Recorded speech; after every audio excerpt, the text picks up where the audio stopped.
Sofía Chacaltana. Ella es doctora en antropología por la Universidad de Illinois en Chicago y licenciada en arqueología por la Universidad Católica del Perú. Ha sido postdoctorante en el Museo Field de Chicago. Ha participado y dirigido programas multi e interdisciplinarios de arqueología en los Andes surcentrales y del programa Capañán del Ministerio de Cultura. Es autora de libros y artículos sobre los procesos de colonización llevados a cabo por las sociedades prehispánicas, la gobernanza del agua y tecnología hidráulicas prehispánicas, y estudia las dinámicas de género andino. Ha obtenido premios y becas de investigación como de la Asociación Nacional de Ciencia de Estados Unidos, beca de investigación del Instituto Ribagüero, entre otros. Tiene una práctica y enfoque teórico feminista y en la actualidad es profesora principal del Departamento de Humanidades de la Universidad Antonio Ruiz de Montoya. Muy buenos días. Voy a empezar con la ponencia. Que me han pedido los rumbos de la arqueología en tiempos de pandemia. Antes de empezar, quisiera dar gracias a la Fundación Vice, a Ingrid Claudet, a Augusto Bazán y a todos los participantes y colaboradores que han hecho posible esta ponencia, también a mis compañeros de esta mesa, grandes investigadores, y bueno, ¿no? Y a todos los que nos acompañan de manera virtual.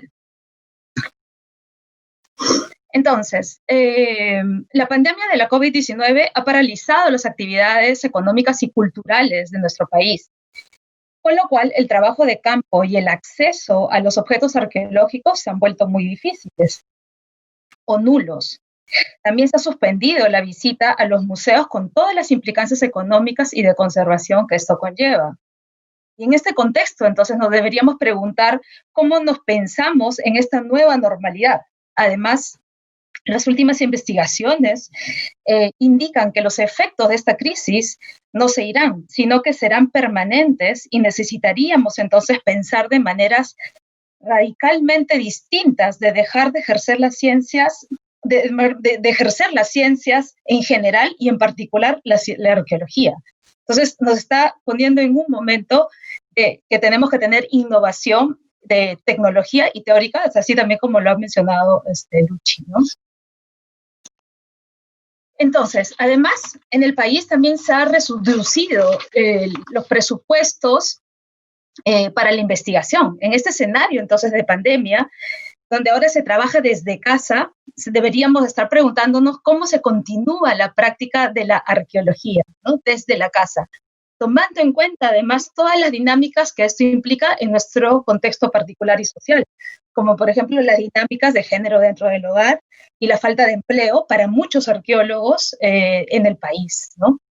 El Ministerio de Cultura ya ha dado normativas de manejo ante estas crisis que han salido el mes pasado y que están siendo aplicadas tanto en museos como en sitios arqueológicos. Entonces, la arqueología y su relación con las crisis. Si bien los arqueólogos estamos acostumbrados a pensar sobre los colapsos de las civilizaciones y o sociedades bajo crisis y nos interesamos tanto en escribir sobre esto, en ver evidencias materiales que nos indican estas crisis, tanto de fenómenos del Niño, de grandes terremotos, grandes aluviones, ¿no? Bajo esta crisis no estamos acostumbrados a reflexionar sobre nuestras propias prácticas en las crisis. Y esto nos lleva a pensar, y esa es mi propuesta, cuáles deberían ser los mitos que limitan nuestras prácticas, ¿no? Repensar sobre los mitos que limitan nuestras prácticas y que nos impiden, por ejemplo, imaginar nuevas maneras de enfrentarlas y ser una comunidad que desarrolle prácticas más resilientes y sostenibles a través del tiempo. Entonces, pensar sobre qué deberíamos estar pensando los arqueólogos, no solamente a nivel global, ¿no? O sea, a nivel global hay preguntas que ya están siendo propuestas desde varias revistas de investigación, varios foros académicos, sino también a nivel local. Bajo este contexto, me parece pertinente que deberíamos pensar, y quiero llamar acá atención sobre dos mitos que me parece deberíamos repensarlos y tomarlos en cuenta en la arqueología peruana. Existen varios mitos que construyen y perpetúan jerarquías que debemos repensar en la disciplina arqueológica. Uno de ellos es el mito del arqueólogo verdadero. Luchi Vetter lo acaba de mencionar sobre la idea de que el arqueólogo verdadero es el que excava, ¿verdad? Es solamente el que excava. El excavar además asociado a una idea de esfuerzo físico, que realmente es un esfuerzo físico, de excavar, no hay mucho esfuerzo físico de ir a un sitio arqueológico, de subir un cerro, de estar todo el día en la excavación bajo el sol, etcétera, pero además de aventura individual sustentada en la práctica, ¿no?, del descubridor de tesoros. Esta idea está muy metida en nuestra idiosincrasia, en este mito. Este ideal además es masculino y masculinizante, es decir, te masculinizas si eres una arqueóloga, ¿no? Y ha promovido una división sexual de trabajo en las múltiples tareas que tiene la práctica de la arqueología. Por ejemplo, el trabajo de laboratorio y la mediación cultural en general están destinadas para ser llevadas a cabo por mujeres, mientras, en cambio, el análisis de las puntas líticas o el estudio de las sociedades, de las sociedades cazadoras recolectoras, están separados para los hombres, ¿no? Cargas simbólicas que están siendo revertidas en efecto hace varios años por mujeres arqueólogas liderando equipos de investigación, pero aún persisten estos mitos que debemos ser conscientes nosotros como arqueólogos y arqueólogas para revertirlo, y también como sociedad, porque le estamos dando esto, reflejamos esto en la sociedad. Hay otro mito que quisiera llamar la atención, que es el mito sobre el conocimiento verdadero, esta idea de conocimiento verdadero. Los arqueólogos y arqueólogas nos posicionamos en una superioridad jerárquica y como controladores de las narrativas sobre el conocimiento del pasado, ejerciendo además, y esto es interesante, un control de los medios de producción de este conocimiento sobre el pasado. Esto también me parece que es uno de los grandes retos que tenemos que superar y repensar bajo esta crisis. De esta forma, por ejemplo, se observa que el diseño de las investigaciones arqueológicas excluyen a las poblaciones locales y que la construcción de los conocimientos de arqueólogos que excavan es inexpugnable. Y esto también está siendo motivo de debate en foros más amplios, ¿no? Entonces, hay propuestas de narrativas tanto teóricas como metodológicas y tecnológicas para contactar, por ejemplo, a comunidades locales, a otros actores sociales para construir bajo este momento de pandemia otras metodologías de construcción de conocimiento del pasado, ¿no? Porque quizá de esta manera también el control del conocimiento del pasado se ha homogenizado más, ¿no? Se ha democratizado más. Entonces, bajo este escenario, se pueden proponer varias cosas. Una de las cosas que me parece interesante proponerlo en nuestro contexto es, y así las preguntas que nos podemos hacer es si excavar es la mejor posibilidad para conocer el pasado. Nosotros ya no tenemos que hacer esa pregunta bajo este contexto porque por todo este escenario que les he explicado, tanto económico como de imposibilidad de ir al campo. Entonces, ¿es excavar la mejor posibilidad para conocer el pasado? Hay otra pregunta, que es los arqueólogos y arqueólogas al servicio de quién o quiénes. Hay esta idea que los arqueólogos y arqueólogas están al servicio de la ciencia, ¿no? De esta entidad ciencia, además que nosotros construimos, pero quizá también construir y reconstruir esta idea y ponernos al servicio, por ejemplo, de las comunidades, ¿no? Tanto de comunidades, de las poblaciones. Y eso es algo interesante también de pensar. Y ahorita les voy a dar algunos ejemplos. Es posible construir el conocimiento sobre el pasado en diálogo con las comunidades, con estas comunidades. Eso es una pregunta que también nos deberíamos hacer. Y se puede superar las brechas digitales, porque estamos en una etapa digital y estamos también en una época de brechas digitales, sobre todo en la educación, que está siendo muy evidente en la educación, y la arqueología quiere ser parte de este currículo educativo que llega a las poblaciones, ¿no? Se puede superar las brechas digitales para difundir eficientemente el conocimiento sobre el pasado. Y acá les he puesto algunos ejemplos que están ocurriendo en otros países a nivel regional, que me parece bastante interesantes llamar la atención. Por ejemplo, en el 2015 se ha identificado, ¿no?, esta identidad chango de la costa norte del Perú, de Chile, y la costa sur del Perú, llegó hasta la costa sur del Perú, pero no se ha considerado esta identidad indígena chango en la costa sur del Perú, solamente en Chile, y es una identidad que se veía como extinta, ¿no?, una identidad indígena extinta. Pero los pobladores, a través de, por ejemplo, utilizando los trabajos arqueológicos como por ejemplo las balsas hechas de piel de lobo marino, están reclamando esta identidad extinta, los pobladores locales reclamando esa identidad extinta, y bueno, entrando a esta dinámica de identidad de comunidades indígenas.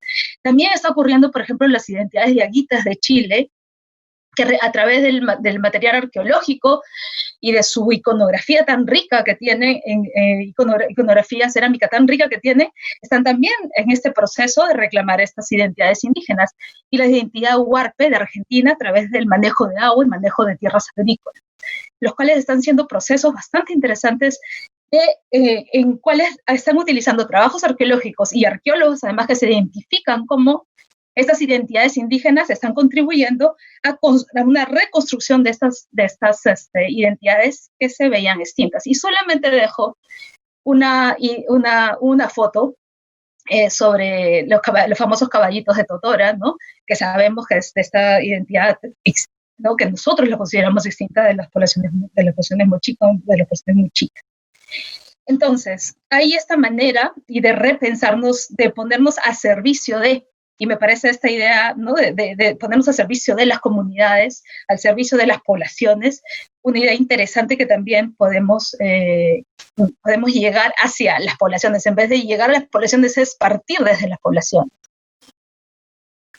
Entonces, felizmente, además, las actividades arqueológicas son bastante diversas, ¿no? Nosotros estamos hablando del arqueólogo que excava, pero el arqueólogo tiene tanto tecnología, excava, trabaja en museos, trabaja en comunicación, da charlas, hace etnografía, trabaja en conservación, ¿no? Hay una multiplicidad de actividades. Y el trabajo de excavación es uno de ellos, ¿no? Entonces, bajo estas nuevas oportunidades, podríamos pensar nuevos paradigmas y nuevas metodologías. Y yo les quería solamente presentar algunos.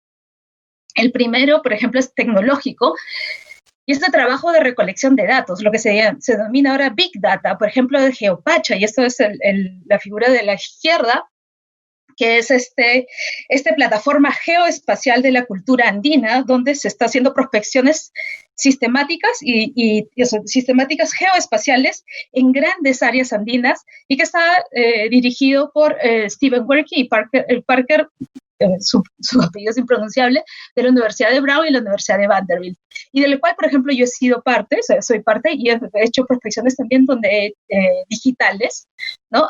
Y se ha encontrado, y tengo información que también, así como Lucho, estoy continuando con esta información a distancia. Entonces, una manera innovadora, además que son profesiones donde hay muchos investigadores trabajando en esta plataforma, ¿no? Y hay otros ejemplos también que sé que se están dando en CONICET, por ejemplo, en Argentina, y que se están construyendo acá también en el Perú. Entonces, estas plataformas de Big Data para hacer prospecciones sistemáticas digitales, y este es uno de los ejemplos. Otro de las recomendaciones que se dan también es poner toda la información en grandes archivos digitales, tanto bases de datos fotográficos, fotogrametría, ¿no? No solamente de los trabajos de excavación, sino también de los museos, como hemos visto que es parte de los trabajos de las colecciones. Hay otro ejemplo que me parece sumamente interesante, pero ya no es tanto tecnológico, sino de paradigma, de pensar qué cosa podemos hacer nosotros los arqueólogos que estamos. Y también, por ejemplo, yo me considero arqueóloga y antropóloga de relacionarnos con las comunidades, que es ver otros tipos de materialidades. Los arqueólogos estamos preparados para ver las materialidades y lo que significa esta íntima relación humana con lo material y la construcción, además de nuestra identidad. Y de esta íntima construcción con nuestra identidad, porque nosotros nos construimos a través del uso de las materialidades, ¿no? Y cómo las usamos, y etcétera. Por ejemplo, un trabajo muy interesante, este proyecto de Jason de León, que es de la Universidad de Los Ángeles, California, que se llama Undocumented Migration Project, que ve las migraciones de documentados o ilegales que se dan hacia los Estados Unidos.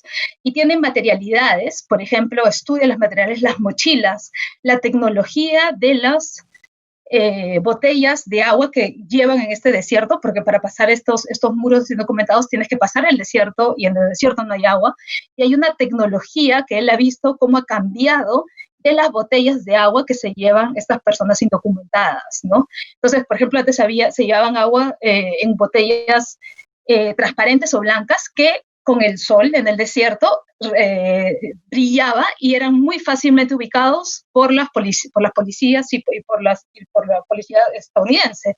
Entonces, ahora ha cambiado la tecnología y se le llevan en bolsas después y luego se puede comprar botellas negras. Entonces, este proyecto que es interesantísimo, además, que está viendo las tecnologías de los indocumentados contemporáneos, ¿no? Y también, por ejemplo, ha hecho toda una tipología de zapatos, ¿no? De los zapatos de los indocumentados, y es un proyecto que es además que no pierde la visión de la identidad, de la experiencia de estas personas al pasar el desierto. Nosotros tenemos migraciones que no estamos siendo estudiadas y no estamos prestándole la atención a estas materialidades. Y solamente es una invitación, ¿no? Es una invitación a pensar, por ejemplo, de la migración venezolana y las materialidades, y a través de las materialidades ver sus experiencias de vida, ¿no? También la relación, otro tema es la relación de la arqueología con las artes, ¿no? Con las artes, por ejemplo, solamente le estoy enseñando a Cuculi Velarde, que tiene una increíble colección y es una artista ya reconocida, pero no solamente con la cerámica, sino también con el teatro, ¿no? con el cine, con la poesía. Nosotros podemos repensarnos, porque el pasado andino está lleno de influencias y de cuestiones humanas que nos pueden inspirar. Bueno, pasando, y podría dar más ejemplos, pero solamente les he traído esos ejemplos, y pasando ya al final, la visualización del futuro, me parece que después de hacer esas reflexiones, creo que lo que nos queda pensar es repensar las múltiples prácticas arqueológicas y sus asociaciones simbólicas, ¿no? Tratar de diseñar proyectos de investigación que sean multivocales, pero no solamente que sean multivocales, sino que incorporen miradas de investigación que recojan las interrogantes de las poblaciones que viven en los alrededores de los sitios arqueológicos, proyectos participativos y horizontales, que también estaríamos rompiendo con estos mitos, ¿no? del arqueólogo verdadero o del arqueólogo con el único conocimiento verdadero, con conocimiento verdadero. También incorporar miradas múltiples sobre aquello que es importante sobre el presente y el pasado que las poblaciones locales quieren conocer. En ese caso, humanización del pasado y del presente, en realidad. La posibilidad de trabajar más de cerca en las colecciones y sus laboratorios, que también nos ha comentado Luchi Vetter, por ejemplo, ¿no? Porque ahora los museos tienen sus grandes colecciones digitalizadas, con accesos, con fichas, con información, y eso está siendo un proceso necesario para todos los museos, ¿no? Y eso deberíamos aprovecharlo, y hay oportunidades de investigación también ahí. Incorporarse dentro de los proyectos artísticos, o sea, nosotros incorporarnos dentro de proyectos artísticos y otras narrativas comunitarias, soltando el control sobre el pasado. Y eso es una práctica, me parece, sería interesante también empezar a gestionarnos, ¿no? Y mejorar la divulgación de los conocimientos arqueológicos, no solo pensarnos como investigadores de las poblaciones prehispánicas y antiguas, sino además como influencers de las narrativas del pasado y sus consecuencias de esas narrativas en el presente. Y bueno, yo les quería dar muchas gracias, y estas son unas propuestas que me ha surgido a mí de esta pandemia, que son propuestas además que he estado escuchando, leyendo mucho de lo que está ocurriendo y lo que se está proponiendo en otros contextos globales y regionales, y que me parece quería traerles a reflexionar a este contexto. Muchas gracias. Gracias, Sofía, por la exposición. ¿Cómo podríamos mejorar o empoderar la visita a los museos, diría yo también a los sitios arqueológicos o a la evidencia en general, sabiendo que tenemos un abismo tecnológico a nivel nacional? Creo que la pregunta va también hay otras alternativas de acercar contenidos a la gente más allá de lo virtual, sabiendo que hay limitaciones tecnológicas al respecto y de conectividad. Bueno, yo solamente voy a mencionar que yo creo que la brecha digital está siendo muy fuerte, ¿no? Y está creando distanciamientos y marginalizaciones en el acceso a conocimiento. Y creo que eso es algo que con mis mismos estudiantes, como mencionó también el doctor Rocha Toma, tenemos esta brecha digital. Por ejemplo, tengo estudiantes que han vuelto a sus lugares de origen y se ponen fuera de las municipalidades para tener acceso a Internet, ¿no? Y esa es una brecha digital bastante fuerte, por ejemplo, con otro estudiante que capaz está en otros lugares, en una ciudad, en una zona urbana con más acceso y yo creo que ahora toca pensar en eso, ¿no? ¿Qué podemos hacer desde los museos e instituciones para llegar también a esas poblaciones? Creo que el tema de guardar los contenidos y ofrecerlos sería uno. También sé que a mí me interesa el tema de los influencers porque sé que los jóvenes buscan influencers, ¿no? Y son muy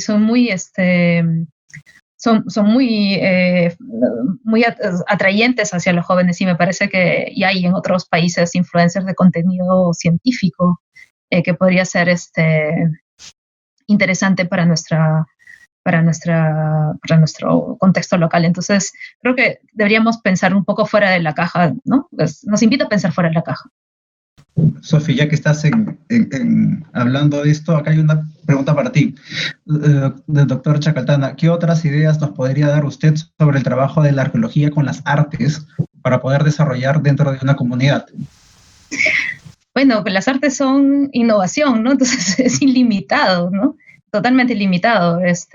Lo que a mí se me ocurre, y también he visto uno de trabajos artísticos, no solamente de cerámica, sino también de proyección, por ejemplo, de películas en sitios arqueológicos que me parece interesante. Por ejemplo, el reconstruir la vida de Beatriz Claracoya, que fue una princesa inca, ¿no? Por Ana Orbegoso, que ha hecho esta película, que es una artista también, y la ha pasado en sitios arqueológicos abiertos al público la vida de esta princesa inca de la época colonial, que tiene una vida extremadamente interesante, llena de aventuras, ¿no? Llena también de agencia de esta princesa.